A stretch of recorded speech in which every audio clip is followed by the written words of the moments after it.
huge news tonight out of a D.C. federal court, a case that started in the Trump administration against the monopolistic practices of Google, the evil Death Star of Silicon Valley. How significant is this, and what should this say to voters about who cares about the little guy? Well, look, I think that you're seeing a major evolution in the Republican Party, Laura, of the Republican Party actually standing for the working men and women in this country. The reality is what I actually worry much more about in big tech is the nexus to the state itself. The government has used these companies to do their dirty work through the back door. And even more than these antitrust cases, I think the Trump administration's focus on that backdoor deep state nexus to big tech is the place where we need to focus. And even as that ties to the Pelosi comments from earlier, there's a common thread, which is that we are not running against individual candidates here. We are running against a machine. And I think this is going to be President Trump and J.D. Vance's most powerful argument against Kamala Harris, is that she's just the latest puppet to come along. We're actually running against a managerial class that's propping up these puppets one by one. And I think with that focus, we're going in to dismantle the machine. That's what won Trump the presidency in 2016 with the message, drain the swamp. That's what it meant. I think staying on that is actually going to be the winning message in 2024 as well, not just as a message, but as a governing agenda. And so that's what I'd say to tie both those things up. I was actually kind of hoping that Vivek would be Trump's VP pick. But anyways, he makes a good point here. In fact, it's a great point. Because you see, we're not really up against Kamala Harris. Just like we were never really up against Joe Biden. Now, I know Joe Biden takes the blame for most of what happened while he was in office, but do you think that he was the one pulling the strings? I know I don't. But you see, we're not up against one individual. We're not up against a candidate. We are up against a machine, just like he said.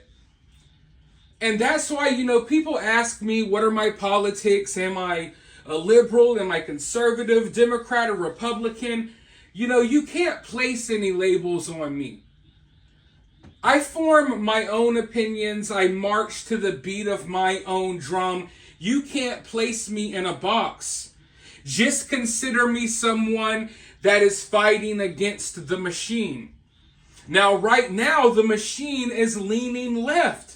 With big tech, censorship, you name it, the machine is leaning left. But some people forget that after 9/11, when George Bush was in office, the Patriot Act, the machine was leaning right then. You see, it's not all about the political divide. It's not all about political parties.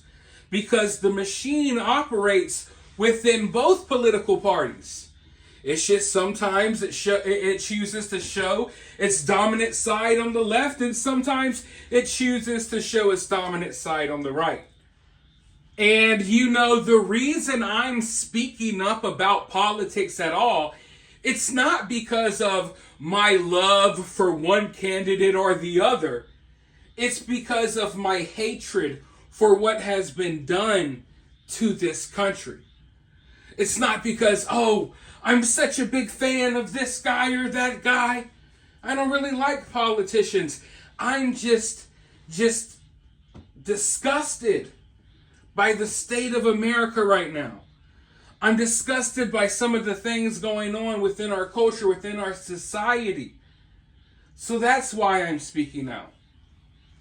But Vivek had a few more interesting things to say that I want you all to listen to, and I have some opinions about what he's going to say as well. So let's listen, and then I'll be right back with more thoughts. This question of Kevin O'Leary at the top of the show, and he knows all these, investors. You know a lot of them too. Wall Street, Silicon Valley money, not all of it, but a lot of money going to prop up Kamala Harris. Why is she the answer for them? What policies will she put forward that they like? Well, the reality is they're buying a call option, to use financial language. They don't know what policies she actually stands for. I'm not sure she anymore knows what policies she stands for. She has not even taken policy positions, and the few that she has shifted in recent days. What they're buying is the call option to believe that they can influence her once she's in office, which goes back to that same theme, Laura. Biden's cognitive deficits, they were not a bug, they were a feature for the people who controlled him. They're betting on the same with Kamala Harris as well, that she's actually going to be just another vehicle for advancing their own agenda. So right now, that's more of a down payment. Think about an early payment that you make on an option you want to have. That's what they're making right now, is a down payment on a puppet who they can control. They know President Trump is not that. And the reality is they would rather have a puppet, frankly, in either party. This time it's the Democratic Party. And these are the exact points that I've been making on some of these videos ever since Joe Biden got forced out of office. Like I told you all, when it comes to Kamala, it's not about the politics, it's not about the policies, because no one really likes her politics and her policies have failed. So her campaign is just one big party. We're going to bring the rappers out. We're going to shake our butts. We're going to try to appeal to the youth in whatever way we can. And we're going to virtue signal about being a woman and about being a minority. But she's under fire right now because the black community ain't accepting her as a black woman, because they know that she never really leaned into that until it was time to get their votes. But that's what they're going on. And another point that I've been making, and I'm glad he made it here, and that's why I like Vivek. I know some people are, some people aren't sold on him, and I'm not sold on anyone, ever. But I'll say this, he's saying the right things for now. At the very least, he's saying all the right things. I agree with him a lot, and I can't say that about many politicians, and he's not even technically a politician. But, Kamala, when you look at her, you think, why? Why would they want Kamala? She's never been popular, and this isn't me hating, this is just honesty. They know it, they talk about it. Everything negative that I say about Kamala Harris on this channel, they've said worse on CNN. It's just now they're trying to pretend like they love this woman. But we got the receipts. Trust me, I still got more stuff to roll out as the days go. And you can go back and check the past videos. We've been digging up a lot of receipts of them talking trash about Kamala and telling the truth about Kamala. It's not really talking trash when you're telling the truth. But regardless of how dumb and unpopular she is, she's easy to control. And that's what they want. They want another puppet. That's what Joe Biden was.